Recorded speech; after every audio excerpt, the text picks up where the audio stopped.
chers collègues, confrères, consoeurs, mes amis, mon ancien étudiant, Christian Béat, ici présent, et que j'ai pu accompagner, devenu maintenant entrepreneur d'éducation, chef d'établissement, et puis les uns et les autres que j'ai pu rencontrer ces dernières années dans différents colloques, etc. Alors j'espère que vous n'avez pas tout noté, le détail de ma vie professionnelle. Ça n'a peut-être pas grand intérêt pour la cause qui nous occupe, parce que, en fait, mon rôle consistera simplement à être une note de bas de page érudite à la présentation de notre Candide. Parce que, de mon point de vue, le Candide, votre Candide, a tout dit. Sur ces questions d'orientation, évidemment, on peut refaire le monde, et généralement, on refait le monde. C'est une question éminemment politique, et j'aurais aimé le dire en présence de votre ministre, parce que c'est une question à enjeu idéologique très fort, parce que ça mobilise une conception de l'homme et de la société, et des rapports entre les deux. Et puis, il y a tout le reste, c'est-à-dire l'humain, à travers les procédures, la mise en adéquation des profils, on l'a dit de multiples manières. Et donc, cette question de l'orientation, d'une certaine manière, elle est consubstantielle à notre humanité. Alors, j'essaierai, dans le temps imparti, mais surtout en étant attentif à vos questions immédiatement, et puis cet après-midi dans les ateliers, on approfondira notamment la question de l'expérience dans les dispositifs de validation des acquis, mais aussi comment les nouvelles technologies transforment les métiers et en quoi ça impacte la fonction de conseiller d'orientation, notamment, mais aussi de tous les métiers qui les accompagnent. Donc j'aimerais en quelques minutes vous montrer comment cette idée d'orientation, qui en fait a été la grande passion de ma vie, s'il y a un message à retenir, c'est que c'est une idée qui vaut la peine qu'on se passionne, alors comme professionnel, comme parent, comme entrepreneur, parce que c'est une question qui est consubstantielle à notre humanité. Et le fait que l'Europe, à travers ce fonds social, s'en préoccupe et donne des moyens pour nous réunir, pour inventer de nouvelles techniques, de nouveaux métiers, je crois que c'est un signal fort qui montre combien cette question de l'orientation, de la personne, des groupes humains, est au cœur d'une société démocratique. En fait, d'une certaine manière, ça a été clairement évoqué par le Candide de cette matinée qui a ouvert le débat. Alors, j'ai beaucoup écrit sur l'histoire de cette idée en montrant que les sources d'inspiration, on l'a bien vu, évidemment, sur un plan institutionnel, ça démarre au XXe siècle, vous l'avez bien compris, mais il y a eu, évidemment, le XXe siècle est lourd d'expériences. Et au niveau européen, il n'est pas absurde de montrer combien cette idée traverse tous les courants pédagogiques, philosophiques. En gros, c'est une idée qui a 2000 ans d'histoire. Alors comment, en 20 minutes, vous raconter 2000 ans d'histoire? Alors, j'ai pris comme méthode, une méthode maintenant qui est assez familière, c'est la notion de paradigme. Qu'est-ce que c'est qu'un paradigme?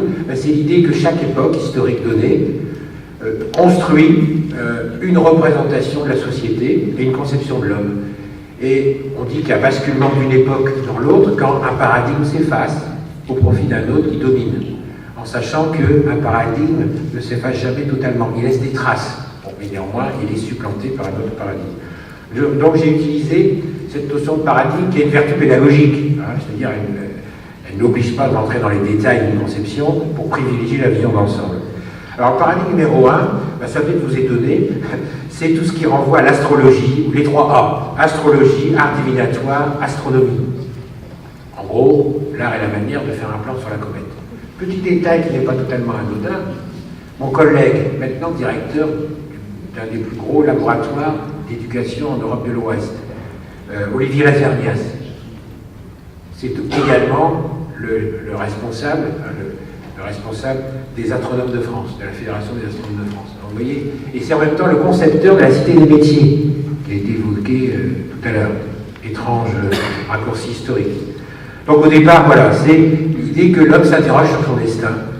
Et bien avant le mouvement des sciences humaines, bien avant l'industrie, etc., il projette dans le ciel des signes qui lui permettent de donner sens à sa destinée. Paradigme numéro 2, les Grecs. Alors quand même, les Grecs, c'est la source de notre civilisation. Alors les Grecs anciens, Platon en particulier, mais on pourrait citer bien d'autres sagesses, hein, c'est l'idée qu'une société doit être organisée. Alors Platon, dans l'utopie, c'est une utopie sociale chez Platon. Il y a l'idée du philosophe roi, hein, puis il y a l'idée que chacun a des caractéristiques particulières qui le placent dans une société. Hein, le guerrier n'est pas le paysan, par exemple. Et puis il y a une hiérarchie dans la cité idéale de Platon. Donc la sagesse grecque, ou les sagesses grecques, pensez Michel Onfray, dont les premiers travaux sont reconnus. Bon, ce qui est devenu, c'est autre chose, mais ces premiers travaux ont été reconnus, notamment sur cette dimension tout à fait moderne, postmoderne des sagesses de Crète. Alors le troisième paradigme, et il ne faut pas l'oublier, c'est que nous devons beaucoup au christianisme, au sens le plus large du terme, parce que le christianisme est pluriel, selon qu'on est en terre protestante ou en terre catholique, c'est pas la même chose, mais retenez que le christianisme a centré le destin de la personne non plus par rapport au ciel, mais par rapport au sens de la vie de la personne. La doctrine des vocations, évidemment, est au cœur d'une première science de l'homme, après l'astrologie qu'on appellerait la théologie, au Moyen-Âge, c'est la première science de l'homme. Et le professionnel de l'orientation, eh bien, c'est le directeur de conscience, l'orienteur en termes laïques, qui devait contribuer à discerner les signes d'une vocation. Vous voyez, discerner les signes d'une vocation. Donc, c'est une problématique des talents. Alors, dans la Bible, vous trouvez cette parabole des talents, et aujourd'hui, elle est constamment déclinée sous des formes les plus différentes.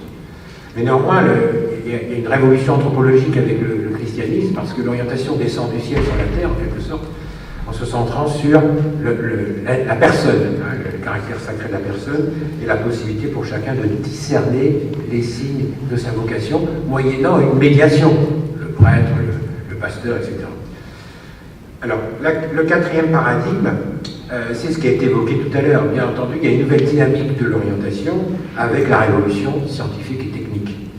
Mais cette révolution industrielle, en France en particulier, cohabite avec la révolution française, c'est-à-dire que les hommes ne sont plus...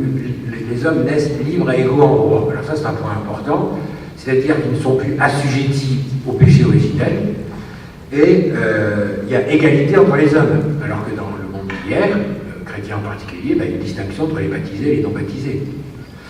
Donc là, il y a une nouvelle anthropologie qui apparaît, et l'homme apparaît comme, en quelque sorte, maître de son destin.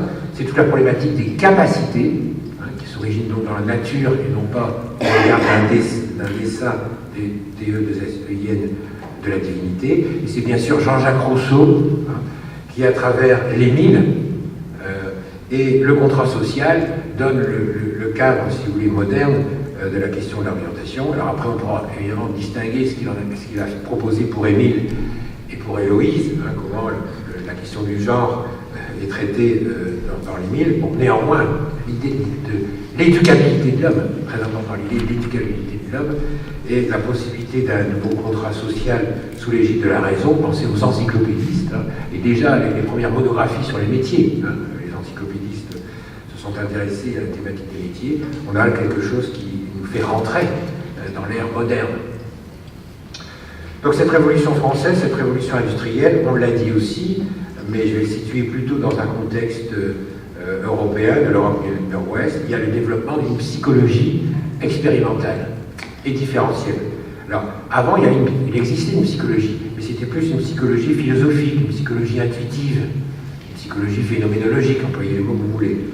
À partir de Binet, c'est le premier nom que l'on cite souvent, pas seulement par alphabétique, on a là l'idée que l'intelligence, c'est plus le signe d'un talent donné par Dieu, distribué par Dieu, mais qu'il est le produit en fait de l'évolution, et que l'intelligence, comme les autres caractéristiques humaines, peut être mesurée, peut être évaluée, à partir de quoi on peut contribuer par cette méthode, hein, à distribuer les talents, hein, par rapport à l'utilité sociale. Donc les premiers travaux de Binet commencent à la fin du XIXe siècle, et c'est évidemment la dimension éducative et pédagogique de Binet qui a été retenue, notamment sa première échelle d'intelligence en 1905, qui a été développée en 1907 et en 1909, et son traité pédagogique, les idées nouvelles en éducation, constitue l'une des bases fondamentales des théories éducatives au début du XXe siècle. Alors, j'appartiens, comme Jean Guichard qui a été cité, et quelques autres également, à une école dont les fondamentaux sont issus de l'Institut national d'orientation professionnelle, qui a été créé en 1928 par Henri Pierron, et dont nous avons fêté il y a 18 mois, les 90 ans. Cette école est devenue l'INETOP, que vous connaissez, l'Institut national du travail et de l'orientation professionnelle, et qui se situe dans le cadre du CNAM. Donc vous voyez, cette intégration dans le cadre du CNAM est loin d'être anodine, puisqu'elle relie la thématique de l'orientation scolaire et professionnelle, et maintenant des adultes, à tous les travaux scientifiques et techniques qui sont consubstantiels de notre modernité technique. Donc cette dimension de psychologie expérimentale et différentielle, elle continue, bien entendu, à Paris et ailleurs, en province, puisque notamment ma thèse a porté sur la régionalisation du mouvement d'orientation, c'est-à-dire comment on est passé d'un centre national à Paris, avec des déclinaisons régionales.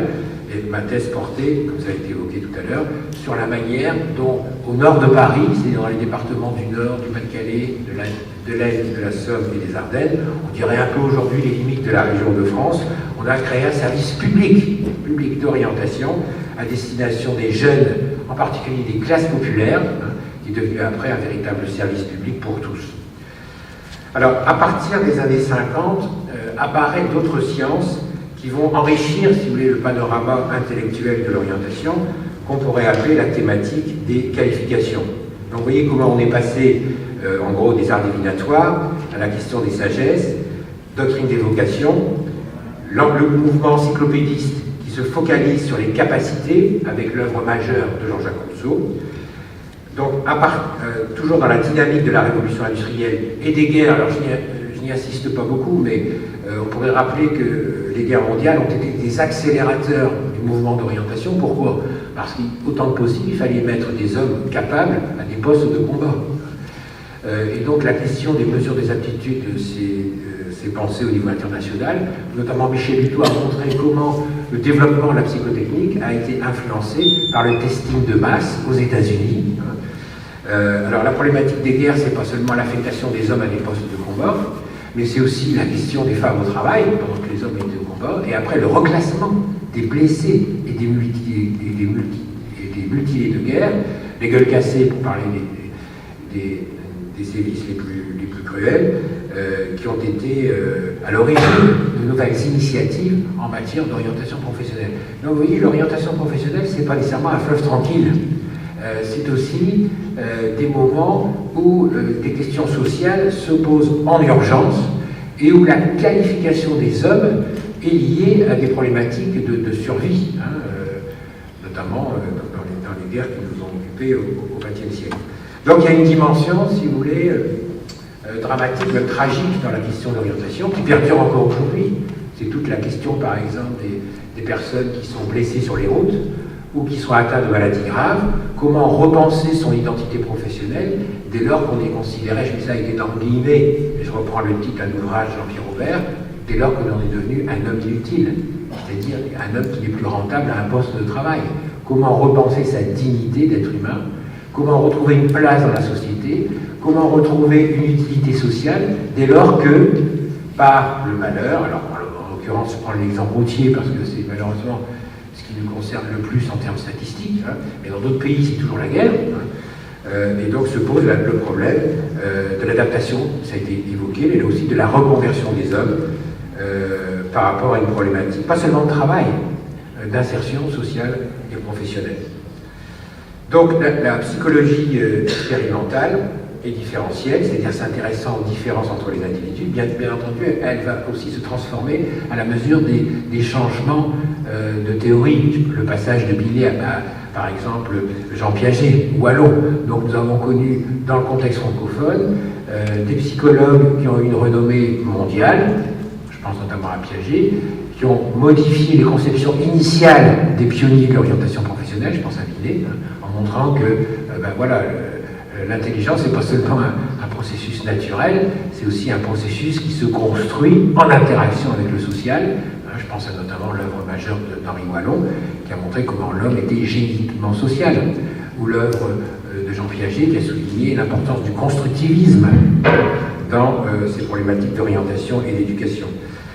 Donc on a eu là des penseurs majeurs qui ont contribué à renouveler les théories éducatives en orientation, mais d'autres sciences sociales se sont positionnées sur le champ. Je pense à la sociologie.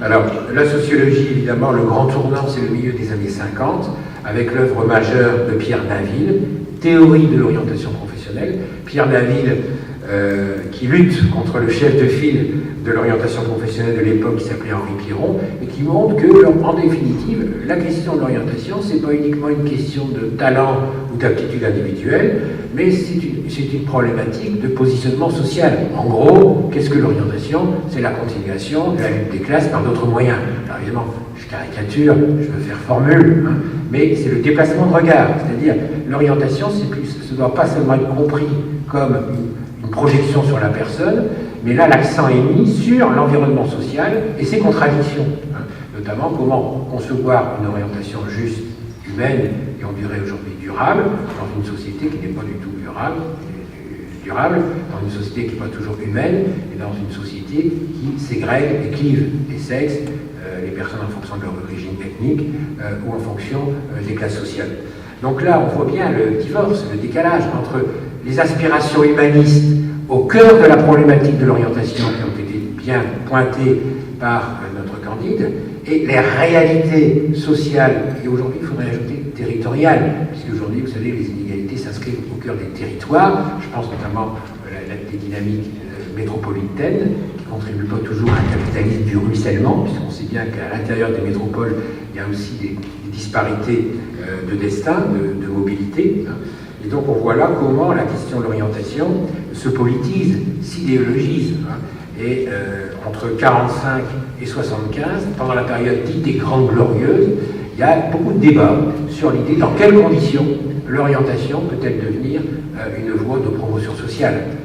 Les travaux de Pierre Bourdieu, qui sont mondialement connus, commencent à partir des années 1960, je pense à la reproduction, et d'autres travaux similaires, qui montrent combien, à travers, puisque là on adopte d'autres techniques qui permettent d'analyser les corps, qui montrent comment l'orientation produit et reproduit des inégalités sociales, et bien souvent elles sont en contradiction avec les idéaux que les politiques souvent affichent de manière plus volontariste que réaliste.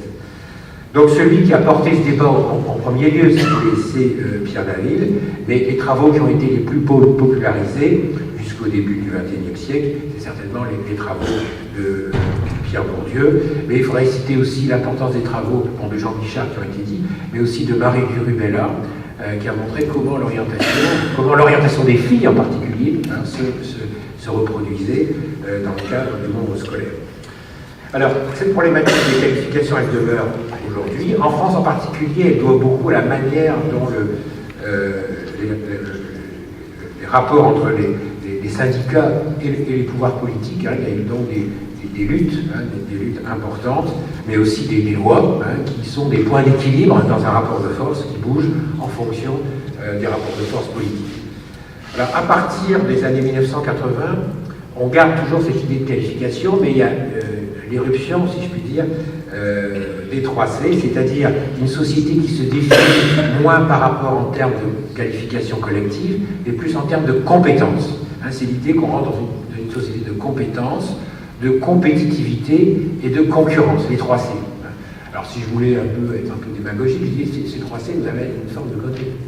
Parce que aucun individu peut être compétent en concurrence tout au long de sa vie. Le résultat des courses, c'est qu'on s'épuise. Mais néanmoins, la nouvelle forme du capitalisme, qu'on appelle aujourd'hui le néolibéralisme, bon, s'il y a des professeurs de sciences économiques ici, vont corriger en disant que c'est plutôt l'ordolibéralisme, mais je ne vais pas rentrer dans le détail. Donc nous connaissons une nouvelle forme de capitalisme qui tend à mettre en concurrence les individus et les territoires sur la question du travail. Et évidemment, la question du travail, elle est redoutable. Parce que qu'est-ce qu'on appelle travail? Alors souvent, il y a confusion entre activité, travail et emploi. Vous sentez bien que ce n'est pas du tout de la même manière. À travers ça se jouent évidemment des salaires, des reconnaissances sociales et des statuts. Et donc là, on voit bien comment cette question de l'orientation, au-delà des désirs, des motivations, des utopies de chacun, des ambitions légitimes de chacun, se joue un ordre social, se joue aussi une politique plus ou moins favorable à telle ou telle classe sociale. Et donc cette thématique aujourd'hui des compétences, de la compétitivité et de la concurrence, elle perdure. Elle sent qu'aujourd'hui un peu plus dans les territoires, parce que nous sommes dans le nouveau contexte de la mondialisation. Alors, comment on peut résister à cela? Parce que c'est pas parce qu'il y a un courant dominant, je l'ai montré, que ce courant écrase tout. Il y a possibilité pour des points de résistance. Alors, les points de résistance, c'est ce qui a été dit tout à l'heure. C'est qu'il n'y a de valeur que de valeur de l'être humain, c'est-à-dire autour de la capacité de construire un projet. Alors, il y a des méthodologies qui ont développé ça, vous connaissez bien, toute la méthodologie des projets personnels et pédagogiques d'accompagnement. Bon, effectivement, vous avez cité Montpellier tout à l'heure, l'association que je préside encore quelques temps, parce que je vais arriver en fin de mandat. Mais il y a eu à Montpellier, si la mémoire est bonne, il y a quelques années, un colloque important de l'Association internationale d'orientation scolaire et professionnelle. Et me semble-t-il, là je fais écho à votre propos de Candide de tout à l'heure, qui était parfaitement pertinent, et qui donnait à penser que, en fait, cette question de l'orientation, si on la pense jusqu'au bout, pourrait devenir un nouveau droit de l'homme. Alors il faudrait vérifier, parce que évidemment, je ne sais pas concerté, mais je serais prêt à parier que ça a été un thème de colloque. Et alors je renvoie cette invitation à votre ministre. Moi, je pense que la Belgique, pour plein de raisons, elle est en avance sur ces questions de valorisation. Enfin, toutes les choses qui ont été dites me touchent beaucoup, notamment ce que vous avez imaginé au niveau des centres PMS, c'est-à-dire la possibilité d'associer les thématiques d'orientation scolaire avec la dimension sociale et d'éducation, notamment à la santé, la question de la santé. Bon, je pense que ça, c'est un point très important. Et donc, tout ce qui vise, à mon sens, c'est mon approche, tout ce qui vise à élargir la problématique de l'orientation, tout ce qui vise à créer du lien entre les métiers, les professions qui se construisent là-dessus, à mon avis, vont dans le bon sens.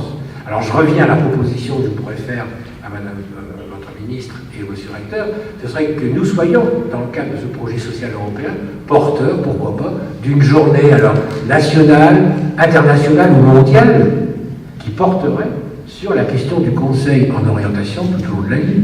Consultez sur vos tablettes maintenant, si vous en avez le loisir, journée nationale, journée internationale, vous trouverez plein de sujets, parfois les plus curieux, mais parfois c'est vraiment des problématiques sociétales de premier ordre. Pourquoi n'y aurait-il pas, dans ce cadre, la possibilité de déposer de manière collective un dossier justifiant, il faudra choisir la date dans l'année, que ça soit une journée mondiale consacrée au conseil en évolution personnelle et professionnelle, soulignant là l'apport majeur de la tradition internationale francophone. Parce qu'il me semble qu'en Europe en particulier, ou dans le monde, il y a une tradition internationale francophone de l'orientation qui est très forte. J'en veux pour preuve le premier voyage pour lequel j'ai été invité au moment de mon départ en retraite, c'est 2015, c'est en Haïti. Alors vous savez, aujourd'hui on parle d'Haïti, parce que Haïti est traversé par des guerres et des révoltes insupportables.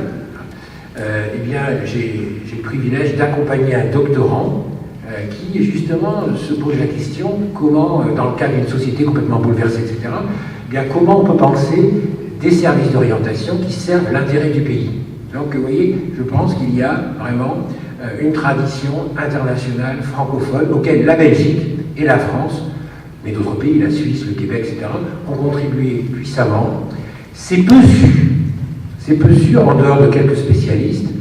Mon travail de dictionnaire encyclopédique vise, au moment de mon départ à la retraite, de rassembler ces différents savoirs pour transmettre aux générations futures cette grande idée qui mérite une passion collective dans le meilleur sens du terme.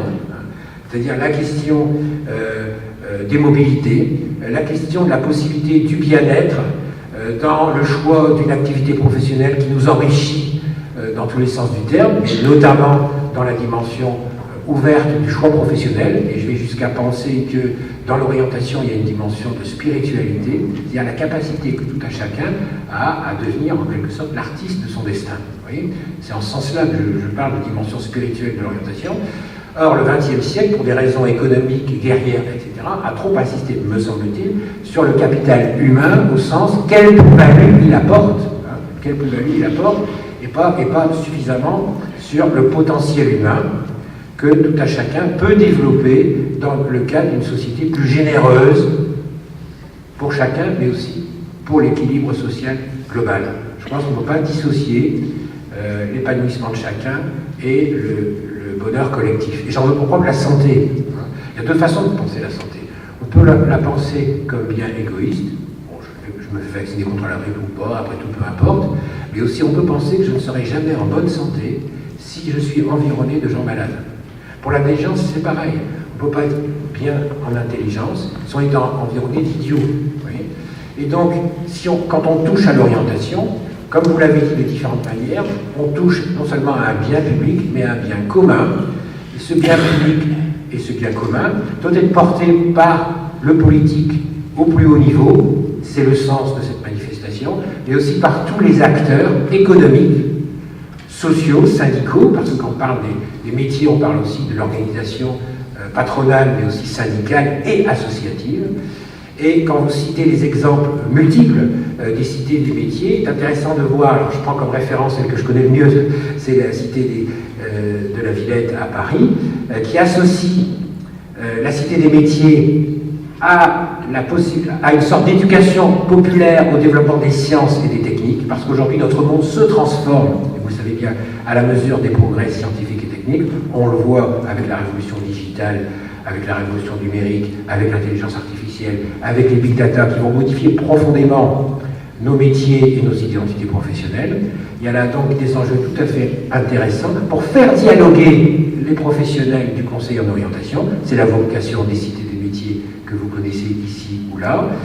Donc du faire du lien entre ces professionnels, mais aussi inciter à la dynamique de la création ou de la recréation d'entreprises, puisque vous savez très bien que nous sommes à une frontière en termes de génération. Ma génération s'en va et vous prenez les devants de la scène. Donc il y a un problème de transfert d'expérience, y compris sur ces métiers du conseil.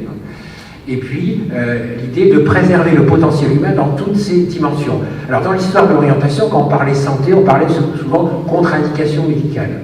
Aujourd'hui, on a une médecine efficace, notamment dans les pays développés. La plupart d'entre nous sommes en bonne santé, mais la question c'est la préservation de la santé physique et mentale, parce qu'aujourd'hui le travail nous épuise sur le plan mental. Donc il y a la question de l'équilibre de vie, le bien-être au travail, qui est une question essentielle, et qui n'est pas sans lien avec le sens que l'on peut donner à sa vie professionnelle, et avec toutes les problématiques de conciliation. Conciliation vie personnelle, vie sociale, vie citoyenne, et vie plus au sens de loisir. Donc cette problématique de la conciliation qui est genrée, parce que vous savez très bien que les arbitrages ne sont pas toujours égaux entre les hommes et les femmes, donc, ou en termes de classe d'âge, c'est toute la problématique aussi des aidants, puisque nos sociétés européennes vont vieillir, donc ça va faire naître de nouveaux emplois, notamment des emplois de l'humain, et nous ne sommes pas les plus mal placés pour anticiper sur ces métiers, les accompagner et mieux les valoriser. Il y a donc là, pour la question de l'orientation dans toutes ses dimensions, je dirais du berceau au tombeau, pour faire l'image, des possibilités démultipliées dès lors que l'on conçoit des professionnalités qui s'adaptent à une révolution qu'on a un peu évoquée, c'est la révolution démographique de la longévité. Pour la première fois dans l'histoire humaine, nous avons toute chance d'aboutir à des vies quasi complètes. Ça ne s'est jamais produit dans l'histoire de l'humanité. Parce qu'il y avait des guerres sans cesse, parce qu'on avait une médecine non efficace, etc., parce qu'il n'y avait pas les progrès de l'éducation, etc., etc. Donc pour la première fois, là je m'appuie sur les travaux de Jean Viard ou de Françoise Forette. Je m'appuie sur ces deux personnalités. L'une plutôt gérontologue, démographe, et l'autre plutôt spécialiste, si vous voulez, des nouveaux comportements, pour montrer que, sans toujours nous en rendre compte, nous arrivons dans une société où il faudra accompagner les transitions de vie. Alors on a parlé tout à l'heure du collège, lycée et l'enseignement supérieur, mais l'enseignement supérieur se prolonge tout au long de la vie, et quand je dis tout au long de la vie, c'est pas tout au long de la vie active, puisque vous savez bien que la préparation de la retraite est un enjeu important pour notre société, et quand on arrive à la retraite, on a 10, 20, parfois plus, années de vie en bonne santé, qui permet de porter des projets entrepreneuriaux ou philanthropiques ou bénévoles de multiples manières. Et donc la question de l'orientation, elle ne doit pas être uniquement scolarocentrée, elle ne doit pas uniquement se limiter à l'optique d'un métier à court terme, mais elle doit prendre place dans le développement d'une société qui doit embrasser des générations d'âges différents, c'est-à-dire il faut concilier à la fois la dimension intergénérationnelle du développement humain et aussi la dimension multiculturelle, je terminerai par cela, puisque plongé, nous le sommes dans la société de consommation, nous le sommes pas seulement à travers les objets de consommation, mais nous le sommes aussi à travers le déplacement des populations. Et donc, la question de l'orientation, c'est aussi l'accompagnement des transitions à tout niveau, individuel mais aussi collectif, notamment avec la question des migrants qui nous arrivent, comment les accompagner, comment les guider, comment leur offrir des opportunités par rapport à des emplois qui ne sont pas couverts dans nos sociétés. Il y a des problématiques tout à fait nouvelles que pourraient embrasser les personnels qui sont passionnés par cette grande cause humaniste et sociale qui est la question de l'orientation à tous les âges de la vie. Et je vous en remercie.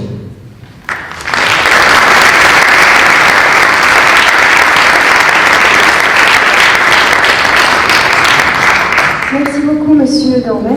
Nous allons passer à une séance de questions-réponses. Donc, 2 micro-baladeurs sont dans la salle. N'hésitez pas à interpeller monsieur.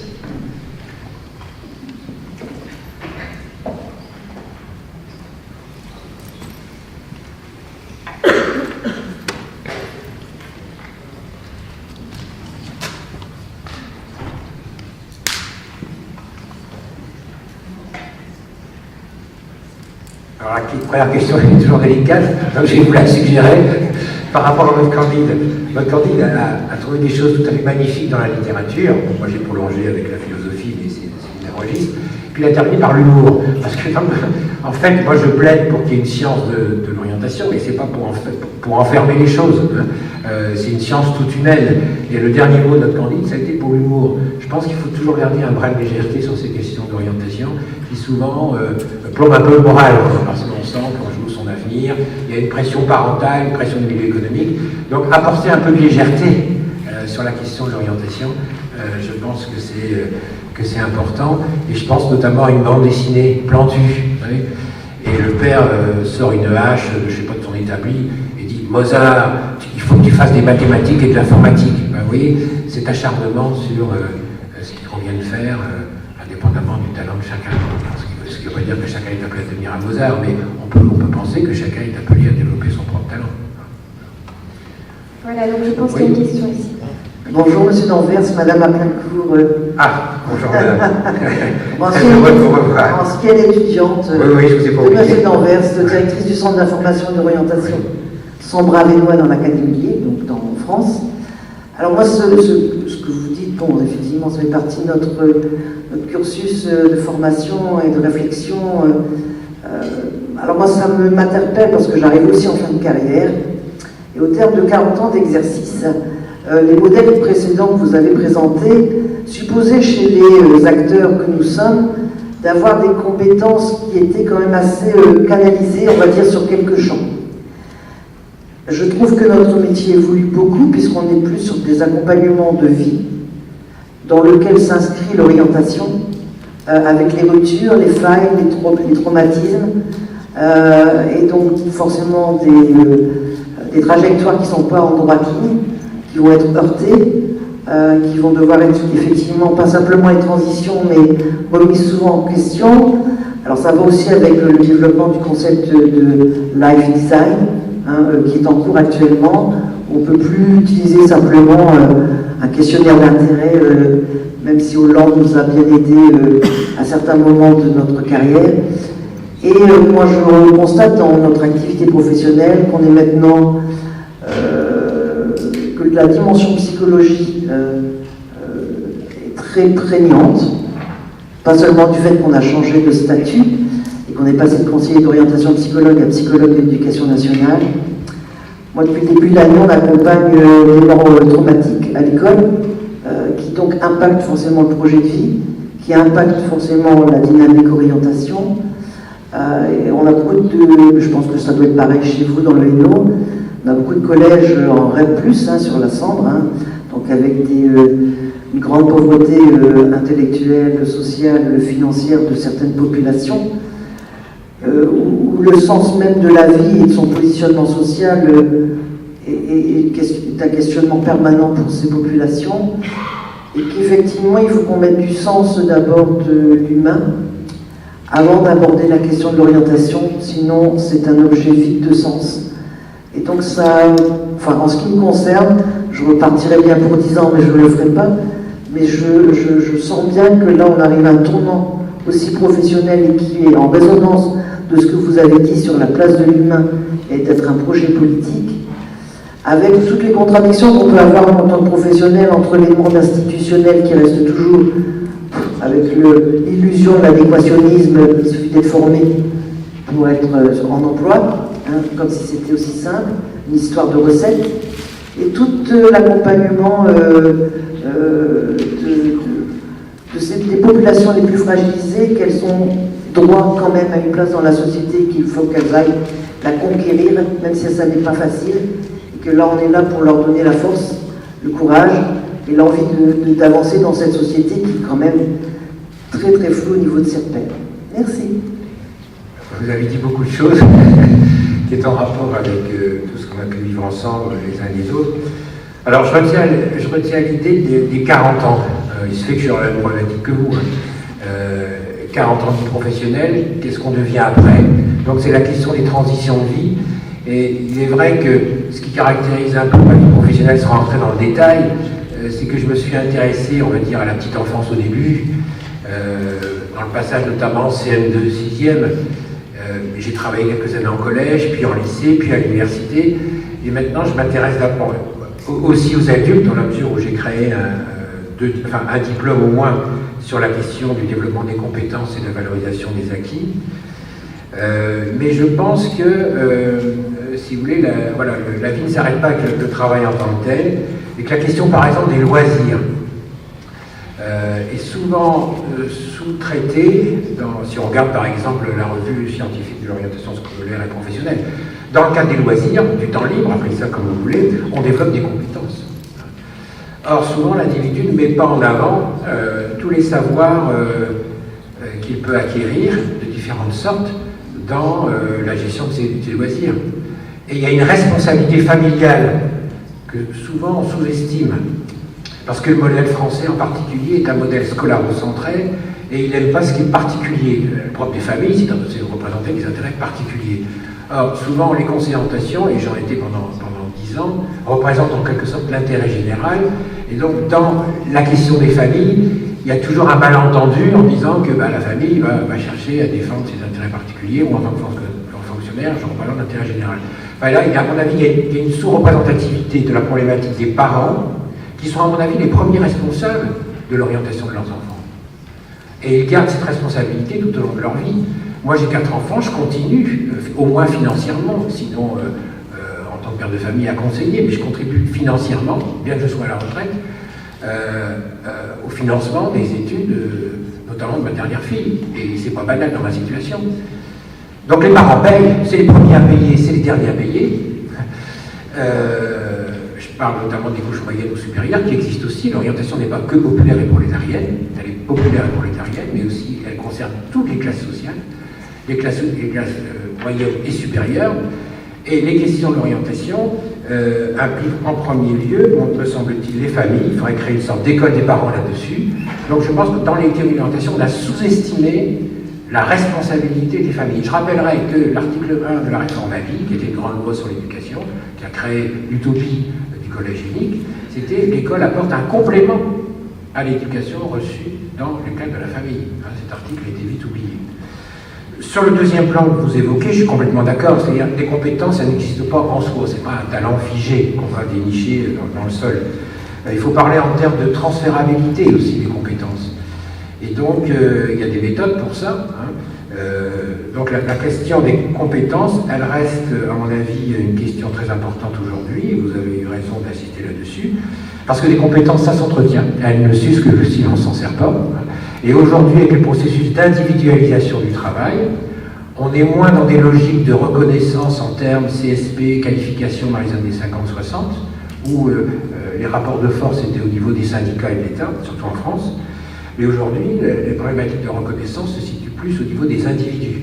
Et donc, je dirais qu'il faut renforcer le potentiel d'agir de l'individu en incitant notamment à tout ce qui relève de l'anticipation. On parle peu de seconde anticipation, on ne l'a pas évoqué une seule fois, mais enfin, nous sommes dans une société quand même qui, sur les 198 États dans le monde, les plus privilégiés par le niveau d'éducation, d'alimentation, de santé. Pensez-vous que vous êtes à la retraite, vous avez tout de suite un rappel, pensez aux vaccinations contre la grippe. Mais c'est l'État nounou, c'est le paradis. Enfin, je veux dire, je ne sais pas si en Belgique c'est comme ça, mais j'avais à peine 65 ans, j'ai reçu une lettre du gouvernement m'indiquant pensez à vous faire vacciner contre la grippe. Enfin, c'est presque un rappel paternel ou maternel. Donc on a là un État qu'on oublie, mais il faut se battre pour le protéger, parce que ça peut disparaître. Mais on a un État-providence, un État nounou, qui nous protège. Alors je prends l'exemple de la grippe, parce que bon, je pourrais prendre d'autres exemples. Donc anticiper, prévenir, guérir, voilà. On oublie ça. Donc nous avons des facultés d'anticipation, d'autant que nous avons des outils. Tout à l'heure on parlait de la prospective des métiers. On a des outils pour prévoir la démographie. Il ne se passe pas de mois ou de trimestres, on a un état très précis de l'évolution de la population française, le recul ou l'avancée de telle ou telle maladie, etc. Donc anticipons, c'est la meilleure des manières, si vous voulez, de sécuriser, c'est le terme français, sécuriser les parcours de vie. Alors j'aime pas le mot sécurisation, parce que ça laisse pas de place aux rencontres. Vous imaginez sécuriser un parcours amoureux? Bon. Alors, non, il faut laisser la place au lâcher-prise. Je pense que l'orientation gagnerait beaucoup à se laisser influencer par tous les courants de la psychologie positive, de la pensée positive, et notamment des travaux d'Albert Bandura, qui marchent très bien pour le sport, la santé, mais qui peuvent s'appliquer aussi à l'éducation et à l'orientation, autour des capacités d'agir, de l'estime de soi, des compétences que l'on peut développer pour transformer son environnement. Donc, oui, compétences, j'insiste sur la transférabilité des compétences, à mesure que les milieux se transforment. Anticipons, trop peu développés, responsabilisons les familles, responsabilisons aussi les entreprises. Pour moi, une entreprise n'est pas uniquement un centre de profit. Une entreprise, elle a une vocation sociale, et aujourd'hui, j'ajouterais environnementale. Donc l'orientation, c'est aussi la capacité de discuter avec des employeurs, avec des représentants des syndicats ouvriers de cadres. Les relations entre chambres de commerce, même si on dit qu'aujourd'hui les régions doivent être des pilotes pour l'orientation, je ne vois pas beaucoup d'interaction entre les chambres consulaires, par exemple, et les services d'orientation. Chambre d'apprentissage, chambre d'agriculture, chambre d'industrie, etc., etc. Donc je crois que nous sommes encore victimes d'un organigramme administratif qui est très tributaire d'une organisation industrielle et bureaucratique du siècle dernier, mais qui n'est pas suffisamment ouvert aux évolutions du futur. Projet de vie, là je suis complètement d'accord avec vous, je vais pas développer. Vous avez insisté, je suis tout à fait d'accord avec vous, sur la dimension sociale. Je rappellerai que dans l'histoire de l'orientation, il y a eu un moment où on distinguait très nettement l'orientation bourgeoise, qui était prise en charge dans le cadre du petit et grand lycée, à travers notamment les professeurs du bureau universitaire de statistique et de documentation scolaire et professionnelle, le fameux BUS. Donc là, c'était vraiment une orientation bourgeoise, c'est-à-dire qui s'intéressait au devenir des rentiers, c'est-à-dire des gens qui avaient des fortunes et qui, à la faveur des guerres et des crises économiques, ont pris conscience que leurs enfants n'auront pas le même statut social qu'eux-mêmes.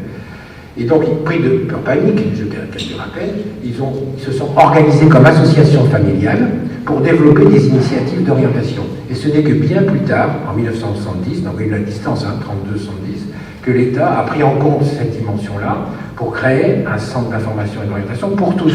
Donc en 70, il n'y a plus le BUS et les centres d'orientation professionnelle, il y a un service public qui renseigne tous les publics.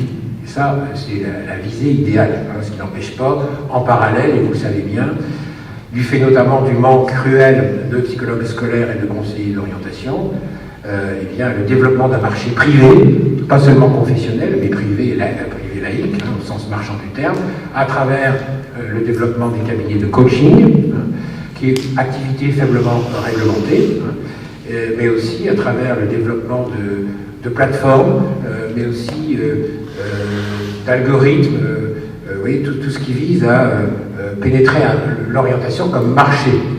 Et là, il y a des levées de fonds importantes, jusqu'à 500 000 €, qui permet à des start-up de lancer des applications pour exploiter un petit peu, alors peut-être une partie d'incrédulité, en tout cas l'angoisse des familles par rapport à l'avenir. Alors on dirait que ces techniques-là pourraient être développées dans les établissements scolaires et par le biais notamment des personnels d'information et d'orientation. Il se fait que pour diverses raisons, budgétaires mais aussi autres qui seraient trop longs à évoquer ici, voilà, le service public n'est plus en capacité de répondre à une demande d'orientation qui devient inflationniste, notamment au gré des réformes successives qui créent un besoin renouvelé d'information. Voilà, j'ai été peut-être un peu long dans ma réponse à votre question, mais aussi votre question était très riche, et donc j'ai voulu rebondir sur ces différents aspects. Voilà, donc je me permets de reprendre la parole. Oui. On va devoir malheureusement faire la pause café. Donc je suis cru comprendre qu'il y avait encore une question ici du côté... Alors je répondrai peut-être brièvement, allez-y. Bonjour, Arnaud Salmon de la RED. En fait, il y a juste une question, c'est quand commence l'orientation? Le petit contexte, c'est l'enseignement secondaire obligatoire en Belgique. On est en train de développer, d'élargir le tronc commun. C'est-à-dire voilà, comme le nom l'indique, un tronc commun où il n'y a pas d'orientation pour les collégiens, les lycéens, jusqu'à un certain âge. Et à votre avis, quel est le meilleur moment pour commencer l'orientation? L'idée du tronc commun, c'est parce qu'on a remarqué qu'auparavant, on orientait trop vite les enfants vers des filières professionnelles qualifiantes qui, du coup, ont été dénigrées par la suite. Alors je réponds tout de suite, dès le perso, mais je vais argumenter quand même. Alors, au niveau institutionnel, on peut discuter. Moi, comme historien, je pourrais vous expliquer pendant plusieurs heures comment on a déplacé vers le haut tous les paliers d'orientation. Au départ, effectivement, moi, je suis de la génération où on passait encore à l'examen d'entrée en sixième. Mais très vite, après mon passage, j'ai expliqué, c'était supprimé par des mécanismes type dossier, parce qu'on ouvrait le collège, tout au moins pour les classes de 6e, 5e. Puis après, le premier palier, c'était 5e, puis ça était passé en 3e, etc., etc. Donc là, c'est une première réponse, disons, l'orientation au sens institutionnel du terme, qui relève de politique publique. Et là, chaque pays va à son rythme, mais il y a des indications fortes au niveau international et au niveau européen. On n'imagine plus de recréer un examen d'entrée en sixième et de sélectionner à partir de la sixième. C'est plus pensable aujourd'hui pour des raisons évidentes de progrès de civilisation, on va dire comme ça. Parce que l'orientation est liée au progrès de l'éducation. Bon. Mais on pourrait répondre sur un plan anthropologique. Si vous lisez le dernier ouvrage de Bernard Lahire, grand sociologue de l'éducation, des inégalités sociales, prenez son dernier ouvrage. Il parle de la problématique des inégalités dès le berceau. Et je reviens aux anticipations. Un enfant qui est attendu, un enfant qui est désiré, un enfant qui est accompagné, un enfant qui a sa chambre, un enfant qui est stimulé socialement, etc., et ben, c'est un enfant qui a toutes ses chances pour réussir sa vie. Ça commence dès le premier âge de la vie. C'est pour ça que j'ai insisté. Pour moi, l'opérateur majeur, c'est la responsabilité familiale. Alors, tous les parents n'ont pas la possibilité de, c'est vrai, mais le sachant, on peut mettre des actions de remédiation. Alors, c'est pas moi à définir une politique sociale de la petite enfance favorable à la question de l'orientation, mais bien évidemment, si on considère que l'orientation est un principe de justice, et en France en particulier, c'était défini comme ça. Lisez le plan Angevin-Wallon, qui est quand même le plan de référence de la plupart des politiques éducatives dans le second XXe siècle, et qui a été pensé à la Libération en 1927, le plan Langevin-Wallon. Il précise bien que la question de l'orientation, c'est d'abord et avant tout la question de la justice sociale. Et donc la question de la justice sociale, excusez-moi, ça se fabrique dans le berceau. Et si vous voulez des études sociologiques qualitatives très pointues et récentes, par les meilleurs d'entre nous, lisez le dernier ouvrage de Bernard Lahire. Je pense vraiment avoir répondu là-dessus. Alors ça ne veut pas dire que s'il n'y a pas eu au départ les conditions optimales, que rien n'est possible par la suite. N'en concluez pas ça. Voilà. Il y a toujours des possibilités de rattrapage, etc., etc. Mais donner toutes les chances dès le départ, c'est très important. Et mettre en situation de responsabilité les familles là-dessus, mais aussi les familles accompagnées, parce que le propre du néolibéralisme d'aujourd'hui, c'est que ça fait peser toute la responsabilité du destin sur chacun. Il ne faut pas oublier qu'il y a aussi une dimension sociétale qui doit être présente à tout niveau, par le biais notamment des associations militantes en termes d'éducation parentale, etc., etc. Et toutes les professions qui contribuent au prendre soin. Et là, je suis un peu un disciple de Frédéric Worms, qui a beaucoup développé une philosophie de la vie et du bien-être. Je pense qu'au final, La question de l'orientation, c'est quand même le bonheur, c'est la question du bonheur et du bien vivre en société. Donc c'est une question qui touche à la question de la vie et du vivant. Et j'opposerai, je vais terminer sur Frédéric Worms, c'est l'un des philosophes les plus cités en ce moment en France. C'est quelqu'un qui considère que la dynamique de la vie doit nous enjoindre à penser, alors je vais mettre le mot orientation, lui mettrait plutôt société, à penser une société, à penser une orientation ouverte par rapport à une orientation close. Une orientation close, ce serait une orientation exclusivement scolarocentrée, ce serait une orientation sélective, ce serait une orientation précoce, ce serait une orientation qui ne redistribue pas ses chances à tous les âges de la vie.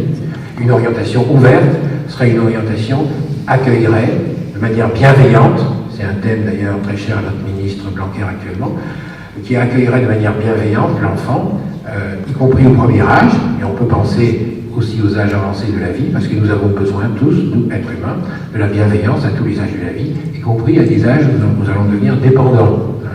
Et donc, comment garder une autonomie de jugement, comment être maître de ses choix dans une société qui, voilà, tend vers des vies pleines et entières. Et ça, c'est un défi formidable qui est proposé aux générations qui vont nous suivre. Voilà. Je vous en remercie. Voilà.